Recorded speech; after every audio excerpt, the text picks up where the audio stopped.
Selamat berjumpa lagi para mahasiswa. Hari ini saya akan menyampaikan materi mengenai struktur biaya.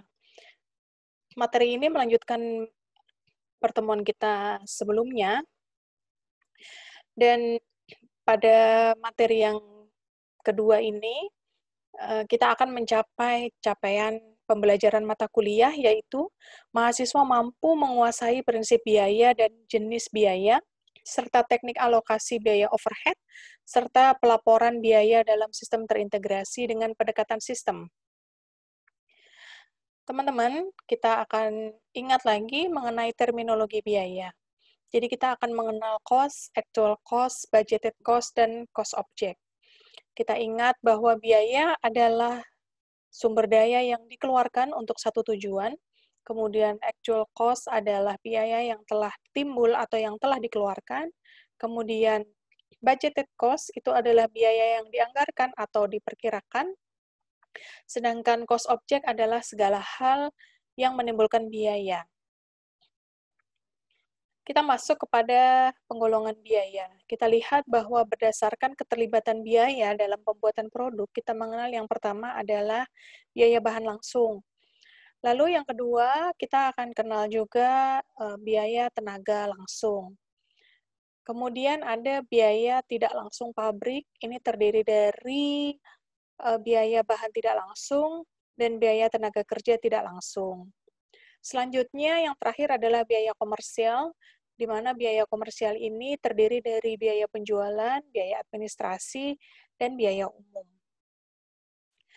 Jika kita akan melihat bahwa penggolongan biaya menurut perubahan dalam volume produksi, kita akan mengenal dua klasifikasi. Yang pertama adalah biaya tetap. Biaya tetap ini tidak tergantung pada perubahan volume produksi sampai pada tingkat tertentu. Kemudian untuk biaya variabel ini berubah sebanding dengan perubahan volume produksi. Jadi ini sifatnya berkebalikan dengan biaya tetap. Selanjutnya, menurut keterlibatan biaya dalam pembuatan produk di dalam pabrik, kita mengenal ada biaya bahan baku langsung, kemudian biaya pekerja langsung, kemudian biaya umum pabrik atau kita sebut sebagai biaya overhead pabrik. Nah, biaya overhead pabrik ini terdiri dari biaya bahan tidak langsung, kemudian biaya pekerja tidak langsung, selanjutnya adalah biaya utilitas pabrik, selanjutnya adalah biaya asuransi, pemeliharaan, biaya suku cadang, dan biaya depresiasi.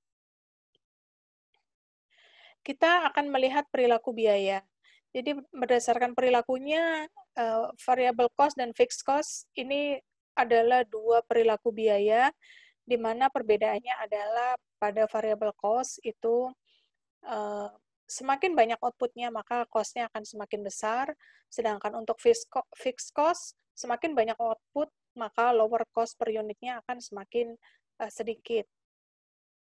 Kemudian sifatnya juga untuk variable cost itu tidak akan berubah ketika ada perubahan output, sedangkan kebalikannya untuk fixed cost itu tidak akan ada perubahannya, mau outputnya sedikit atau banyak, itu biayanya akan tetap sama. Nah, jika kita gambarkan dalam sebuah grafik, maka akan seperti ini. Yang ini, panel A ini adalah untuk variable cost, sedangkan yang sebelah kanan ini adalah untuk fixed cost. Seperti ini. Nah, kita akan lihat bagaimana hubungan antara tipe biaya. Kita lihat contoh di buku membagi 4 kuadran hubungan antara tipe biaya. Jadi kita akan melihat antara biaya variabel dan biaya tetap, kita bandingkan apakah ada hubungannya dengan biaya langsung dan biaya tidak langsung. Ada 4 kuadran di sini. Yang pertama adalah biaya langsung dan variabel. Jadi langsung dan variabel contohnya di sini. Contohnya adalah berapa banyak ban roda yang digunakan dalam assembly satu mobil. Ya, jadi contohnya di sini adalah BMW X6 ini. Kemudian yang kedua adalah biaya itu langsung dan tetap. Jadi langsung dan tetap. Contohnya adalah ini, salary of supervisor. Jadi gaji supervisor itu adalah biaya langsung dan tetap. Supervisor yang dimaksud di sini adalah supervisor di dalam produksi, sehingga kita bisa mengklasifikasikan karena dia bekerjanya di dalam pabrik, menangani langsung proses produksi, jadi gajinya itu termasuk dalam biaya langsung dan fix, karena dibayarkan per bulan. Kemudian yang ketiga adalah indirect and variable. Jadi indirect ini biaya tidak langsung dan ada yang sifatnya variabel. Contohnya adalah power cost ya di dalam pabrik. Nah, ini biaya tidak langsung. Maksudnya biaya tidak langsung itu tidak langsung terlibat dalam proses produksi. Tapi secara tidak langsung terlibat dalam proses produksi seperti suplai listrik itu tidak langsung, tapi dia sangat diperlukan gitu. Dan yang keempat adalah indirect and fixed. Jadi tidak langsung tapi fixed gitu ya, tetap. Contohnya adalah ini, annual lease cost. Jadi biaya sewa. Biaya sewa itu mau ada produksi atau tidak ada produksi tetap dibayarkan sesuai dengan perjanjian di awal. Seperti itu. Mudah-mudahan cukup jelas, jadi saya akan lanjutkan ke berikutnya. Kita juga perlu mengenal istilah biaya primer dan biaya konversi. Biaya primer ini adalah penjumlahan dari biaya tenaga kerja ditambah dengan biaya langsung, biaya bahan langsung. Sedangkan untuk biaya konversi adalah biaya tenaga kerja langsung ditambah dengan biaya overhead pabrik. Kita lihat apa bedanya antara biaya primer dengan biaya konversi. Kita lihat kalau biaya primer itu biaya tenaga kerja dan bahan langsung. Di sini tersirat bahwa satu produksi itu aktivitas primernya itu bisa dilakukan, jadi satu unit produk itu bisa dihasilkan jika ada bahan langsung dan ada tenaga kerjanya yang mengerjakan. Nah, oleh karena itu disebut dengan biaya primer. Sedangkan biaya konversi, kita lihat komponennya adalah biaya tenaga kerja langsung dan biaya overhead pabrik. Jadi kita lihat tidak ada biaya bahan di sini, karena biaya konversi ini adalah biaya untuk mengkonversi bahan menjadi barang setengah jadi atau barang jadi. Sehingga kita hanya akan melihat tenaga kerja langsungnya dan biaya overhead pabriknya. Jadi itulah bedanya antara biaya primer dengan biaya konversi. Nah, sekarang kita masuk kepada struktur biaya. Kita ingat bahwa kita pernah belajar peta proses operasi. Sebetulnya dalam peta proses operasi ini, kita sekali lihat gitu kita bisa mengenali apa komponen utamanya, komponen pembantunya, kemudian urutan prosesnya seperti apa, gitu ya. Saya ingatkan kembali bahwa yang ini adalah peta proses operasi ini menunjukkan kepada kita apa bahan dan komponen utamanya.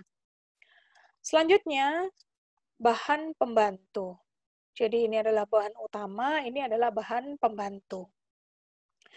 Lalu kita juga akan mendapatkan informasi mengenai mesin dan operator, di mana operator ini adalah pekerja langsungnya.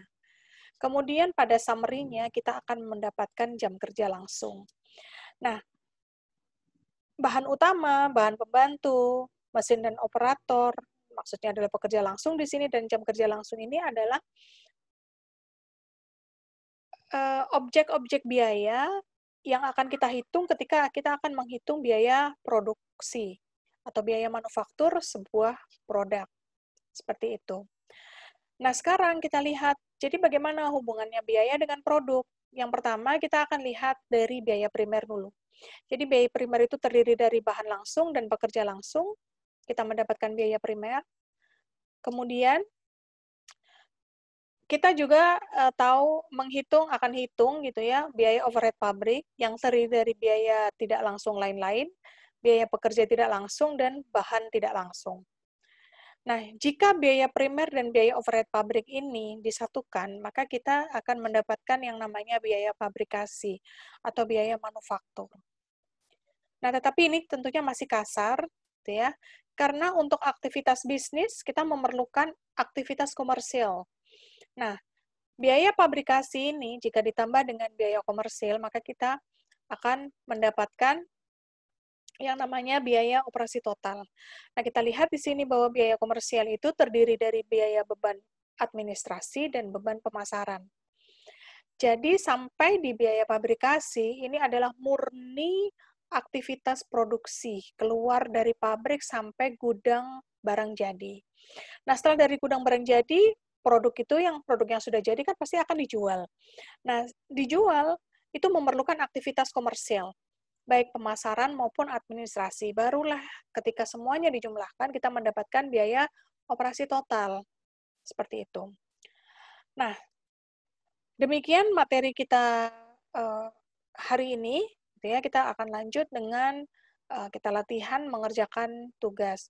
Bisa dilihat di Google Classroom-nya masing-masing bahwa tugas sudah saya post di Google Classroom masing-masing. Terima kasih atas perhatiannya. Assalamualaikum warahmatullahi wabarakatuh.